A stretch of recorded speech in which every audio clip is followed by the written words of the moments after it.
سلام سلام سلام سلام سلام سلام سلام Peaceful, peaceful, peaceful, peace. Bismillah, alhamdulillah, assalamu alaikum, which means peace be unto you. Welcome to another episode of The Deen Show. You want to know about Islam? You've come to the right place. You want to know about Muslims? You've come to the source. Our next guest is the author of some very unique books. We're going to be talking to him. We're going to be talking about how he came to Islam. Sit tight, you don't want to go nowhere with our next guest coming up, Dr. Brown. We'll be right back on The Deen Show. Salam, salam, salam, salam, salam, salam, salam, salam, salam. Peaceful, peaceful, peaceful, peace. Peaceful, peaceful, peaceful, peace. Assalamu alaikum. Wa alaikum assalam wa rahmatullahi wa barakatuh. Dr. Brown, thank you for being with us on The Deen Show. It's a treat. My pleasure. Sorry, My pleasure Dr. to be Brown or Officer Brown? No, Dr. Brown. Okay. Yeah. So the people, our audience, just got to read a little bit about you. Why don't you just briefly tell us, they got to see that you had graduated, you're a doctor, you were an officer, a retired major in the Air Force, is this correct? Tell us a little bit about this. Well, I don't know if you really can say retired, because that, in most people's minds, means that they spent 20 years in the military. Yeah. I was 16 years, 8 years in active reserves and 8 years active duty. But the bottom line is that I'm an ophthalmologist. I'm a specialist in cataract and refractive surgery. I'm the medical director of a major eye center. During the last 10 years, I've authored a number of books about Islam. I first became Muslim about 14 years ago, and in the first few years, it was just accelerated learning. I got to a point where I realized that there was basically an absence of literature with regard to certain subjects, and I felt that void needed to be filled, and that's what started me on writing. So over the last 10 years, I wrote a series of 5 books. Many readers might know the first one. It's called The First and Final Commandment. However, I've now rewritten that into 2 books. One is called Misguided, and the other is called Guided. Those are basically volumes 1 and volumes 2 of The First and Final Commandment. The latest book, the one I'm most excited about, is The Eighth Scroll. And the reason that I'm excited, and I feel others should be as well, is that that's actually an action adventure. It's a novel. And it's a very exciting, very fast-paced book. And it's a book that people will read because they enjoy it. But at the same time, they'll take home a deeper message. So that's about it. Let's talk about, people are excited, because you mentioned the word excited. I'm sure they're excited to hear how you came to Islam. Talk about this. Talk about your past religious experiences and what led you to Islam. Sure. Actually, you know, it's kind of a fun topic for me, because most people assume that I was Christian before I became Muslim. Mm-hmm. And I have to correct them. I have to tell them, no. I was trying very hard to be a Christian. I had tried for many years to be a Christian in many different ways, and it just never worked out for me. And I get a lot of funny looks when I say that. But the bottom line is that what happened was that I started on a spiritual search about 19 years ago. I had a daughter who was born with what's called a coarctation of the aorta.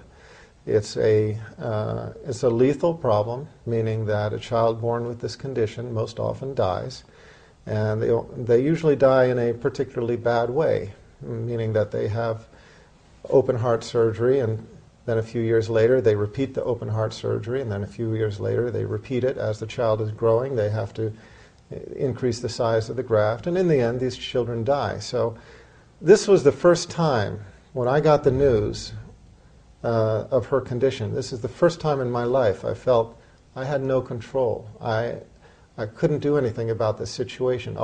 Every time before in my life, when there was a problem, I dealt with it on my own. If I needed more money, I worked harder. If this needed fixing, I found somebody or I fixed it myself, etc., etc. And everybody knows what I'm talking about. When this baby was born, her name was Hannah, she went straight to the intensive care unit. Her body from here down was almost the color of my suit, closer to the color of your suit, just kind of a dusky gunmetal blue, because her body was not getting oxygen. Her body was literally starving in front of our eyes. Oxygen starved in front of our eyes. And that part of her body was literally dying. And when I saw that, like I said, it was the first time in my life that I needed to turn to some greater power. I was atheist up until then. I had been raised in a family that was basically Quaker, one of the Protestant sects, but not practicing.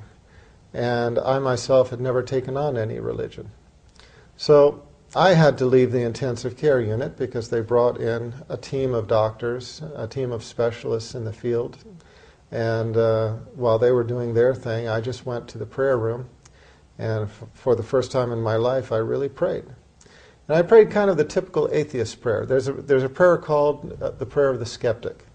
The prayer of the skeptic goes like this: "Oh God, if there is a God, save my soul, if I have a soul."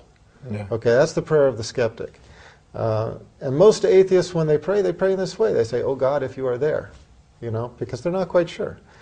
And that's basically what I prayed. I just said, "Oh God, if you're there, I don't know if you're there or not, but if you are, I need help." And I made a promise to my Creator on that day. I promised that if He would save the life of my child and then guide me to the religion that was most pleasing to Him, that I would follow. And that was the simple promise. And I was only away for maybe about 15 or 20 minutes. But when I went back into the intensive care unit, my daughter was on the other side of the intensive care unit. And when I entered the door and looked across the room, the doctors raised their faces from my daughter. And I could see right away something had changed. Their faces were mystified, as if they didn't really understand what was going on, maybe a little bit shocked. When I walked up to them, they simply told me that she was going to be okay, and that she wouldn't, she wouldn't die. And sure enough, she went back to being a completely normal child in all respects. I mean, normal quirks, but completely healthy. She didn't have surgery. She didn't need medication.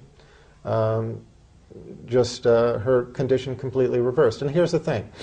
We had an ultrasound film of her heart beforehand. And we had an ultrasound film of her heart after. And before, she had the problem I told you about. After, it was completely gone, stone cold normal. And the doctors, I remember the doctors sort of went through an explanation, trying to make sense of it to me, trying to make sense of it to themselves. And I feel that they bought that explanation, but I remember standing there looking at them just thinking, I know that explanation works for you, but it just doesn't work for me. I prayed this prayer. And I just have to believe that this was the hand of my Creator.